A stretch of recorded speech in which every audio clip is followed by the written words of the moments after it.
Dans la direction du Sud Finistère, à présent, les criers de Concarneau et du Guilvinec vont bientôt faire peau neuve. Plus de 20 millions d'euros vont être investis dans des travaux de restructuration. En fin d'après-midi, le retour des bateaux côtiers est un spectacle toujours très prisé.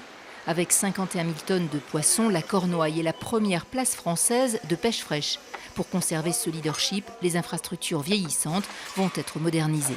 À Concarneau, tout d'abord, 12 millions seront investis pour optimiser le tri, la pesée et la production de froid. Cela passe par une restructuration de la criée devenue trop grande.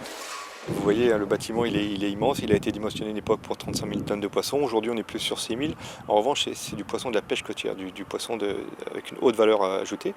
Et donc l'idée pour nous c'est de réduire les espaces de façon aussi à mieux refroidir les espaces. Parce que pour valoriser le poisson il y a deux axes, c'est refroidir l'espace de travail, l'espace de stockage, mais aussi de mieux glacer les lots de poissons.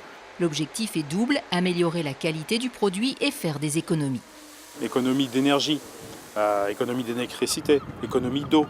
Il m'arrive de dire parfois qu'à chaque fois qu'on allume la lumière sous criée au port de Concarneau, on perd de l'argent. C'est une image, mais elle a un fond de réalité aussi. Donc il faut absolument qu'on rationalise tout ça et qu'on dote les professionnels des outils nécessaires à leur métier.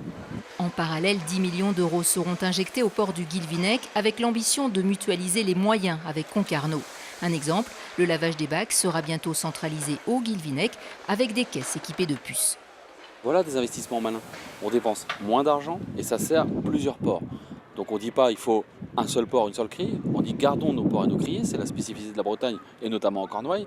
Mais sur certains outils, massifions les investissements dans un endroit et faisons en sorte que ça bénéficie aux autres.